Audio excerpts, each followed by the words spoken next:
Hello, hello, hello. Good morning, everybody, and good afternoon. How are you doing on this lovely Tuesday, February 27th? And we're closing out the Black History Month with a beautiful bang of spiritual movement, Laverne Williams.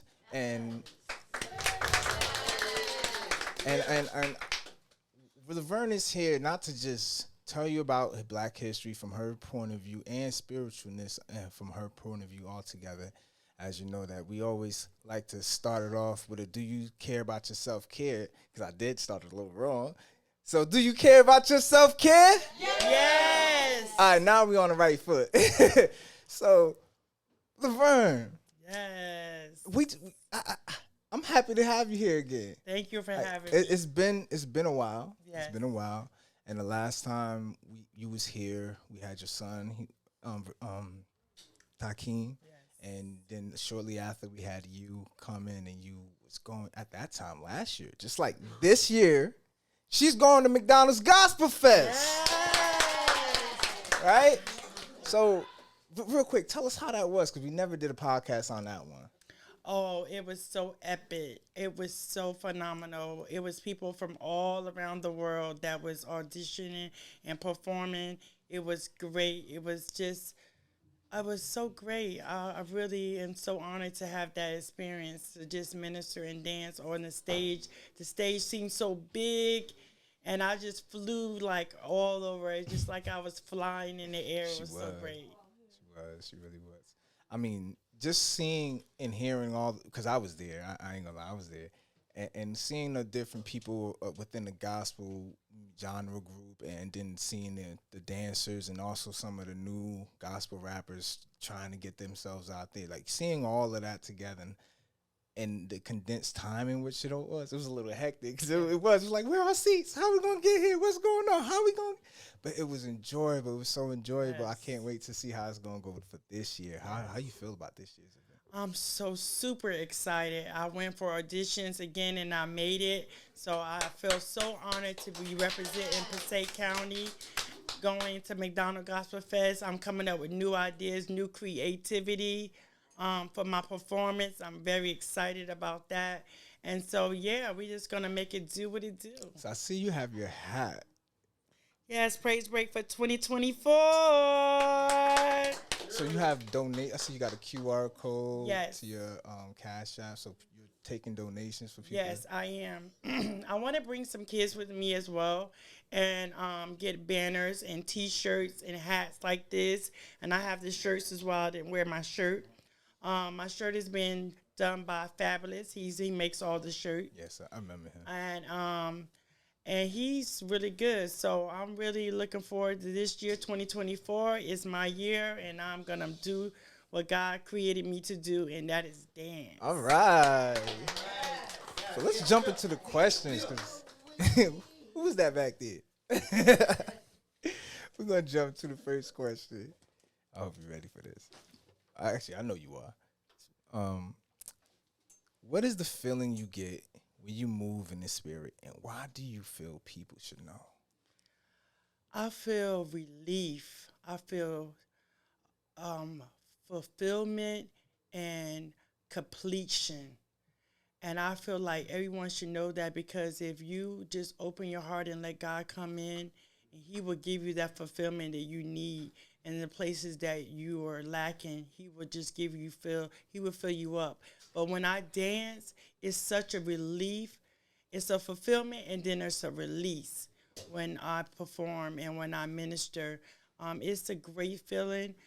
No one can ever make me feel that way, and I just thank God for just filling me up as I minister and dance. And it's definitely an honor to be a vessel to minister and dance. And it was enjoyable too, and I have a really good time when I dance because I love it so much. It's such a passion for me. So absolutely, it's a fulfillment for me. So let's jump into the audience and see what they got to say about the things that they do and why they do it, and why do they feel others should know about it. Anybody?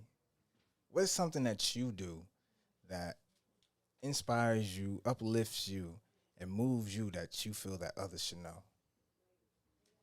Samantha, I just love being in recovery. I like being an example to other people. I like to show that, if I could do it, anyone in the world could do it. So just by giving back the service work, anything to do with it, whether it's harm reduction or, speaking to the youth that I do at high schools, that's what, definitely inspires me to do better every day and what I live for. I see we had another over in the corner in the yellow. That's the pink ranger. That's pink. Oh, okay. I was talking about the yellow ranger over there. Oh, okay. But it's all right. Go ahead. All right, for me, what uplifts me is going to, being in recovery, right, and going to Turning Point twice a week to do my commitment to bring recovery to the people that can't come outside and get it, and that's like me giving back to them, and and letting them know that I was in Turning Point like 9 months ago, so sitting in the same seat. So if I could do it, you could do it too. Yeah, You know what I'm saying? absolutely. All right, let's get that yellow ranger. Getting up praying. Before I used to be selfish and only think of myself. Now I don't only think of myself, I think of others first. Yes. So that's a way of me giving back to God and everything. So thank you.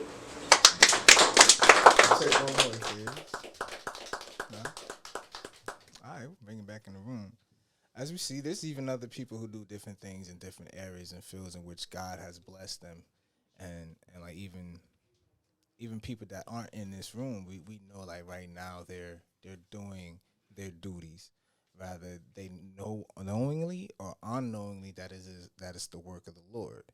And I pray that you realize that it is, and that you continue to be humble within it and continue to be it. And we're gonna jump to the second question, right? All right. This one I heard you over there trying to figure this one out. But I know this one's about to be real simplified. All right. What about being a black woman for Black history that pushes and pulls on you? Well, being a black woman here, and it is Black History Month, I always think about my ancestors, how they prayed and danced through their trials and tribulations back in the day. So right now in the present, that's what I do. I pray and I dance, and it's a fulfillment for me. It helps me to get through, and I feel like if we put God first and we depend on Him, and He's gonna get us through. So I want everybody just to be encouraged. It may not be dance for you, but it's dance for me. Like I prayed for a long time to ask God what was my calling, what was I here for, because I felt like I couldn't sing. So for me, Black history is leaving a legacy of love and dance and showing the love that the Spirit has downloaded in me. How it's just a escape for me that when God fills me up and I dance and He just releases it. So for Black history, I want you guys just to know your history and know that you are history in the making. And being that you also brought up the history as a woman, black woman, and the understanding of praise, I like to also chime in because I did some research myself. Praise dance has always been within the praise culture, and I say it that way because most people would think that Christianity birthed praise dance. It actually didn't. Right. Praise dancing was birthed when the spiritual dances of the captives that was here in this land that was being enslaved, when they was introduced to Christianity, then the songs that they was playing and singing on their own, they formulated together. So originally, praise dancing came from the spiritual land, of the motherland. Yes. It just got infused and became something else, and it got certain moves was taken out so that it looks appropriate and that it's susceptible to others that are in this culture. And I just wanted to throw that out there as for a history of praise dance, and that's pretty much about it. Thank you. So we're gonna jump to the audience. What about history of your culture pushes and pulls onto you? On you. What, Brenda? What pushes and pulls on for me is that a lot of people think black people are lazy, but I'm here to let them know that if you fall, if I fall, I'm gonna get back up. No matter how many times, I'm gonna get back up, no matter what, and don't give up. No matter how bad the situation get, don't give up. Anyone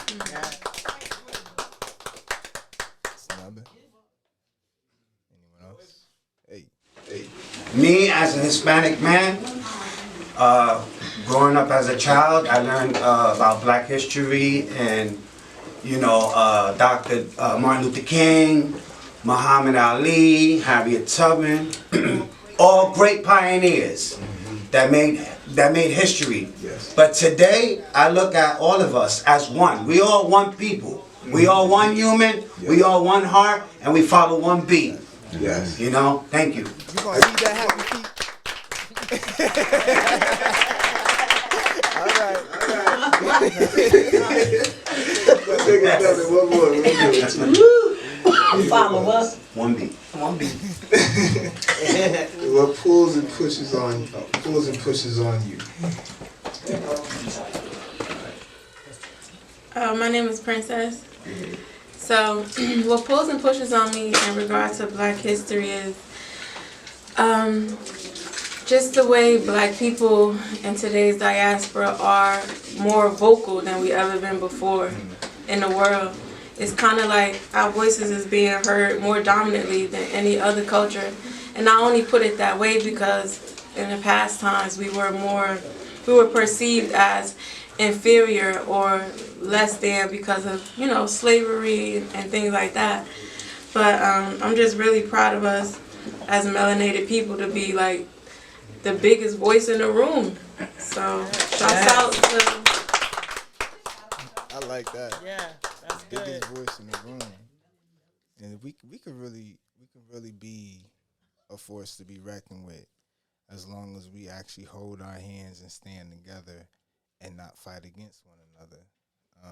Even when we have our dysfunctions, and I'm even speaking about my own. Sometimes it is good to hear the other side out, not just because you want them to feel like you're caring, because you are caring. You have to care for both sides of the spectrum, because you can't seek to be right only because you want to be right. You should want to be right because it is right. To be right. And as like our audience has said, Louis, Princess, Brenda, Samantha, when we come together and we allow ourselves to look past the boundary of our melanation and love one another, we can continue to grow as a collective and always respect it. That's just pretty much what I can say and leave it at that. We're going to jump into our last question. All right, what's up, YouTube? My name is Princess. I'm a part of the podcast and Tier 1 family. We still here with Miss Lavernie, the beautiful praise dancing queen. Everybody, it's Black History Month. We're all so excited. And so the final question for this segment is, tell the viewers how to get in contact with you and let us all know how to support you on your journey, because we want to support you. Oh, great. Thank you so much. Well, my email is lw_inchrist@yahoo.com. I have my Cash App logo on my T-shirts I'm going to be having and on my hats at Lavernie Williams, $ Lavernie Williams. And also you can reach me on Facebook under Vern Ebony. Thank you so much. Well, you guys, it has been a wonderful afternoon. I was sitting in the audience. I saw the whole show. Aren't you guys excited for the final few days of Black History Month? We're going to close the show. And any final words from the beautiful Miss Laverne? Well, we are Black History, and I'm in the making, and I am here to make my mark and dance. So come and celebrate with me. All right. You heard it here first.